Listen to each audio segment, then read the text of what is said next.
I have my laptop right here because I have 3 pages worth of thoughts on Piranesi, so we're just gonna go through them. Hi friends, thanks so much for being here. In this video, I'll be reviewing Piranesi by Susanna Clarke from a psychologist perspective. Heads up, this will not be a spoiler-free review. There will be loads of spoilers. We're gonna look at little details that all add up to my theory. And this video would not be possible without my patrons because I gave them a bunch of options, they voted, and this was, I believe, #1 for me to film next. So if you like this video, it is thanks to my patrons. And if you want to come join us, definitely do. Just head over to patreon.com, type in my name, or click on the link in my description. Piranesi by Susanna Clarke. This is a bizarre book. This is one of those books that after reading it, you want to reread it and check if your theory holds. And that's what I did. I read the book, I had some thoughts, I reread the book, I annotated the thoughts that supported my theory. There is definitely no right or wrong way to read this book. I think you can have another outcome or a different perspective on this story. And I went into it from a mental health point of view. I mean, that's always kind of in the back of my mind when I'm reading books because I am a psychologist, so I work with mental health on a daily basis. And I actually worked with PTSD patients last year, and that gave me a lot of input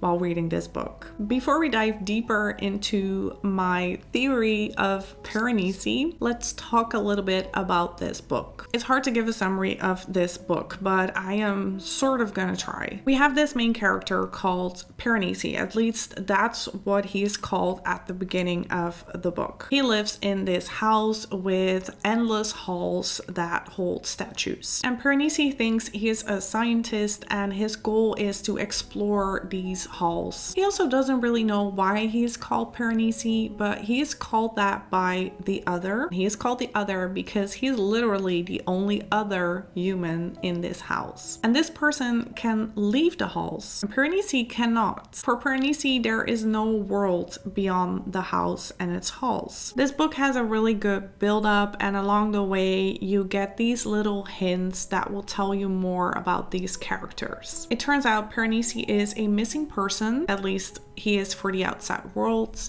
and he is called Matthew Rose Sorensen. And the other is Dr. Valentine Catterley. And Catterley follows an occultist called Lawrence Arn Sells, probably mispronounced that name, who believes in another world called the labyrinth. And it is described in the book how this labyrinth would look, this other world. And it corresponds with the description that Piranesi gives us of the house and its halls. This is already a lot of information, and you will not get this amount of information until I think halfway through the book. And based on this, you can kind of form a theory that Piranesi or Matthew is being held against his will. At this point though, it's not clear if this is Piranesi's imagination or reality or somewhere in between. So my theory comes a little bit later on, so I'm gonna go through some stuff, some bits from the book that will support this theory. Bear with me. And if you guys have any other theories or support my theory, leave me a comment. Pretty early on, we find out that Piranesi is the subject of research by the other, so Dr. Catterley. What's interesting about this part is that he is recording things with a shining device. That is mentioned multiple times in the book. Piranesi doesn't seem to know what a mobile phone is, so he describes it as a shiny device. And Dr. Catterley is giving him these words that have no meaning to Piranesi, like Battersea. And Battersea is actually a district in the south of London. But for Piranesi, it is just a fabricated word. And he asks the other, what are you doing? What are we testing? And Dr. Catterley says, I cannot share the hypothesis because that would ruin the research. But in my opinion, he's trying to see if these kind of things, these cues, will trigger memories. In another part, it is described that Piranesi experiences a flash of an image, and it reads, a flicker of bright red, a white word on a black background, sudden blare of noise, and a metallic taste on his tongue. And at this point, we don't know what that means.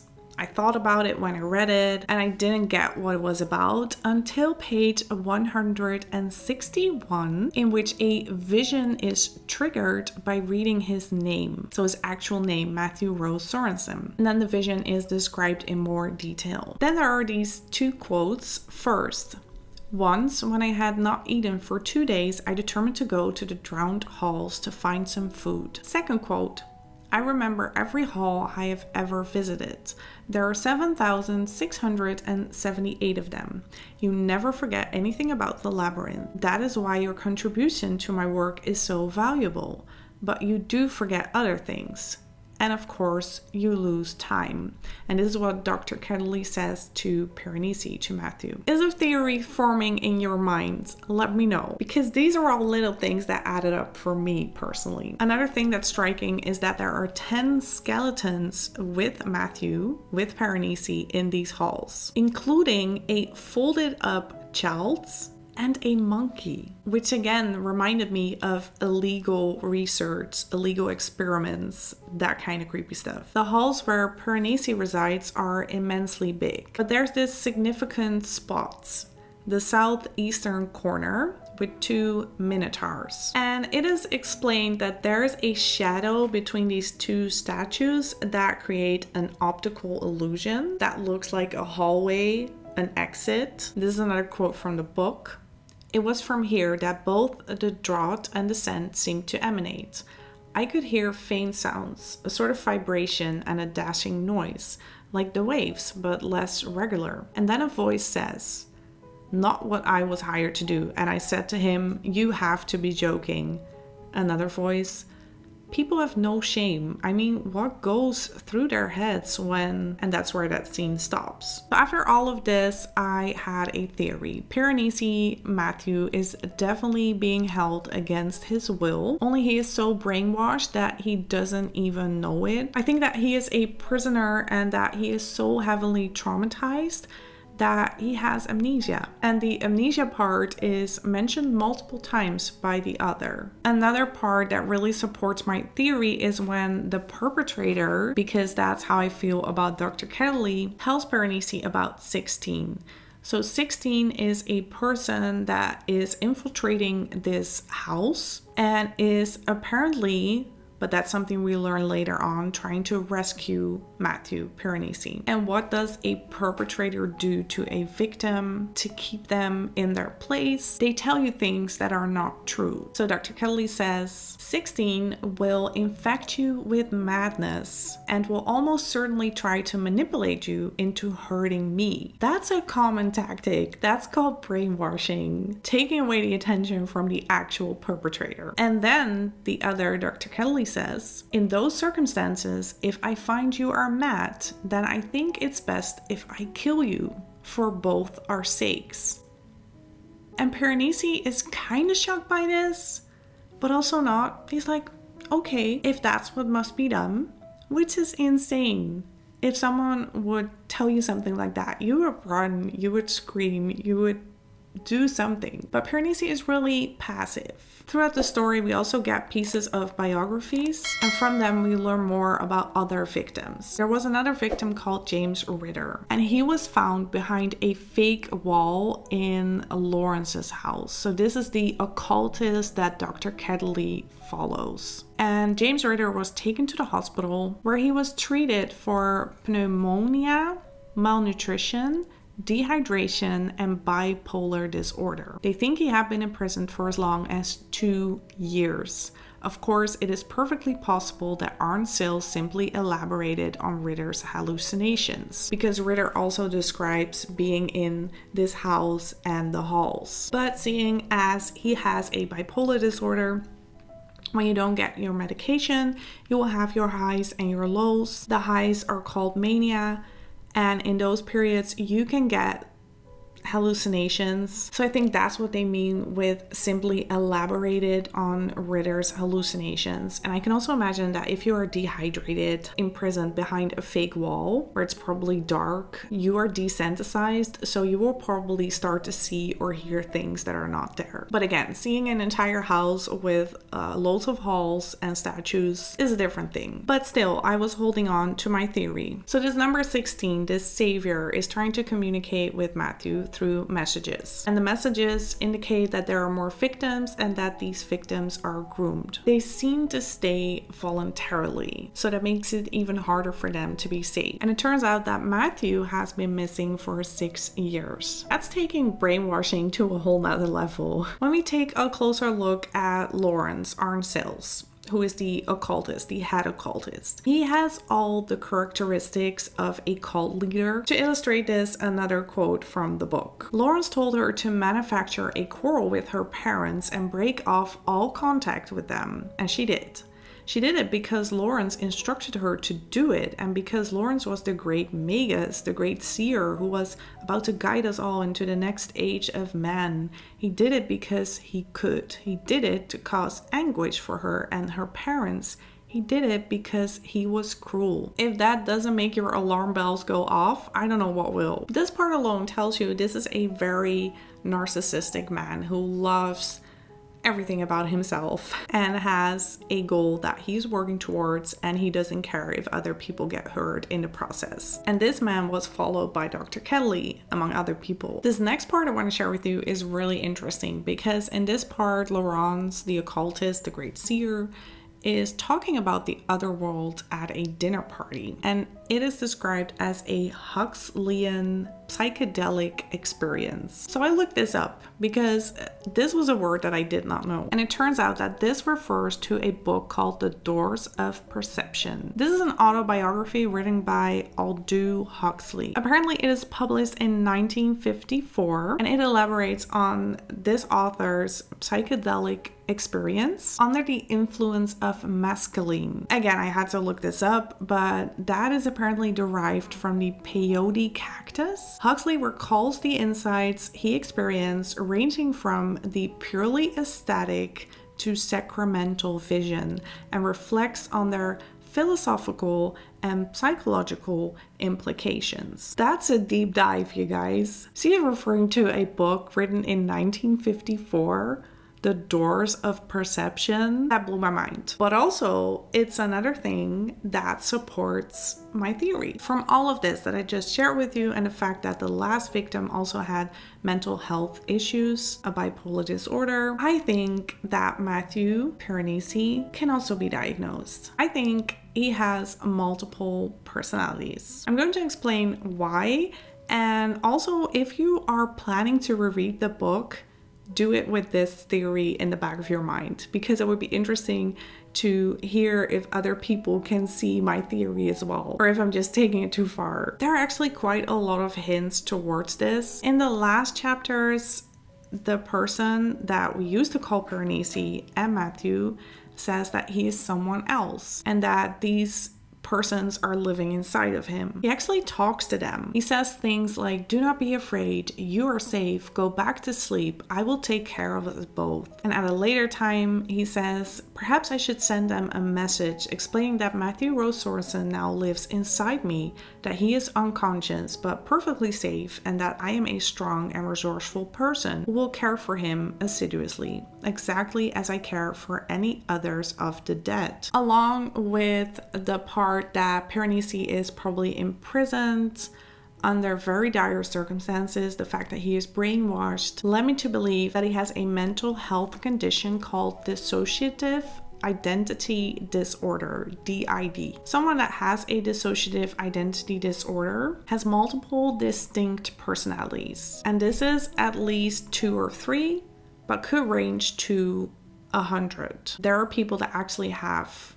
100 personalities from this disorder. The various identities control a person's behavior at different times. And that's why this condition can cause memory loss, delusions, and depression. And the cause of this disorder is past trauma. And the disorder is a way for them to detach themselves from this trauma. However, I think in almost all the cases, it goes back to childhood trauma, and that could still be the case, but we do not know this about Matthew. I do believe that Dr. Kelly chooses his victims, so this could still be the case. But seeing as we do not know this for sure, I also have a second diagnosis, and that is schizophrenia. Someone with schizophrenia may have a hard time distinguishing what is real and what is not. They may be unresponsive and withdrawn, and they may have difficulty expressing normal emotions in social situations. That's kind of a quick overview of schizophrenia. And then we also know there's this symptom where you could actually see things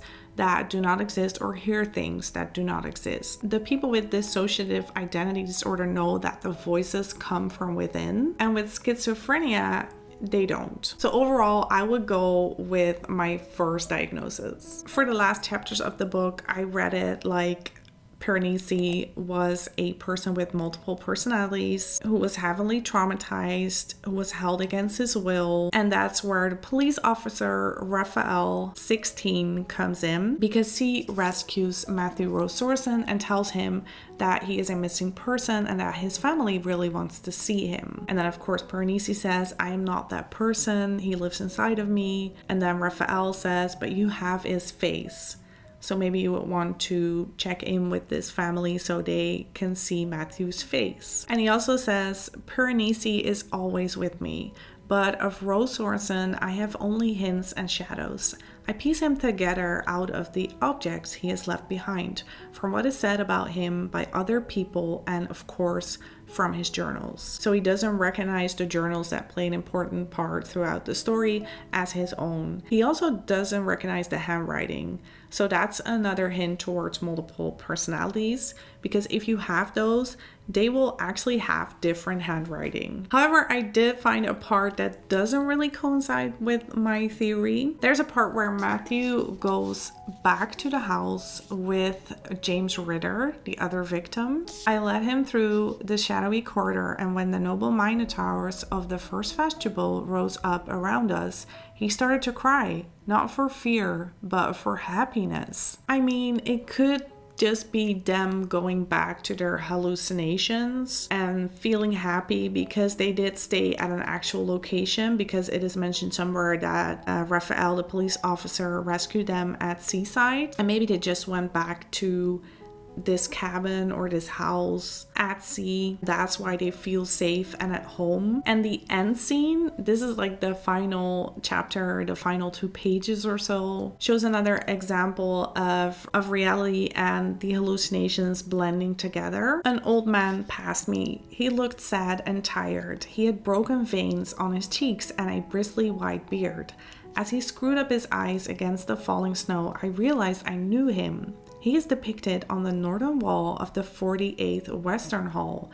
He is shown as a king with a little model of a walled city in one hand, while the other hand he raises in blessing. And there's another example of this when he describes a woman with 2 children. So this got me thinking, I don't know if you've ever seen the movie Shutter Islands, but what if Raphael, the police officer, was his therapist and she was there trying to break through the traumatic memories and dissociation? This is a real deep dive, but I found something on, I believe it was Psychology Today, that says the following: metaphorically speaking, we each must meet the minotaur lurking in the shadowy labyrinth. Often this occurs during the psychotherapy process. The minotaur has multiple meanings, and for each of us, the minotaur signifies something slightly different. What is the minotaur?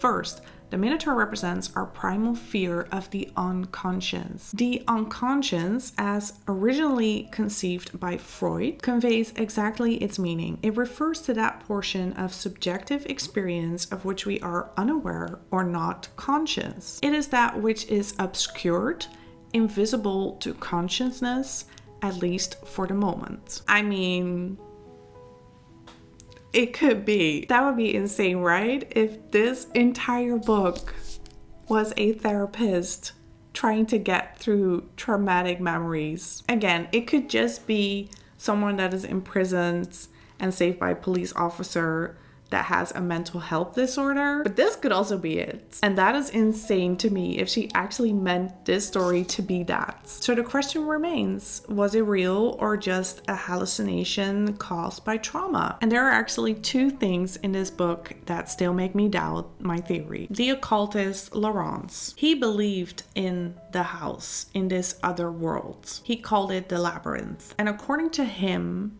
it said that when knowledge or power went out of this world, it did two things.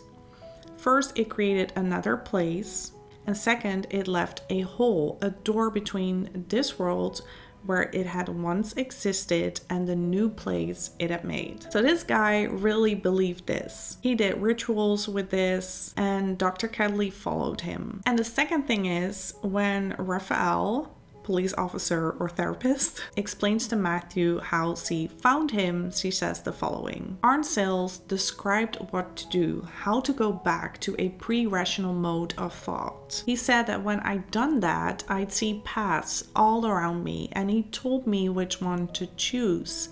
I thought he meant metaphorical paths. It was a bit of a shock when it turned out he didn't. I cannot explain this. I can only explain this from the point of view of her being a therapist, so she doesn't want to break down his entire reality and she wants to save a little bit, be gentle. I don't know. And then last but certainly not least, I wanted to share two other things with you guys. And these, in my opinion, were kind of Easter eggs, hidden hints. So the book is called Piranesi, and there was this artist, an Italian engraver called Giovanni Battista Piranesi, and he also produced an influential series of etchings of imagined and fantastical prisons. So was the author inspired by these etchings? Did she look at them and come up with this story about the house? Or is it a hint to Matthew being inside a prison of the mind? And the final thing is that we can see Pan on the cover, a statue of the faun, and he is also described as the favorite statue of Piranesi. And in ancient Greek mythology, Pan is the god of the wilds, and the word panic derives from the god's name. Is that another hint towards Matthew being in this panic state of mind? Could be. And that was everything I wanted to share with you guys from a psychologist perspective. So I did reread this book as a book about mental health. I'm not sure if it is, but it could be. And there are so many hints and so many little things scattered throughout this book that really support this theory. I would love to hear from the author and just her explanation. One thing is for certain, she really thought this through, and I have never read anything like it. So if you are gonna love this book or not, it's definitely a unique experience. If you have any other theories or thoughts about this book, I also read somewhere that there are references to the Chronicles of Narnia, for example. Leave them in the comments. I love to read them and I'll try to respond to them as soon as I can. And if you enjoyed this video, please give it a thumbs up. Thank you so much for watching and let's stay in touch.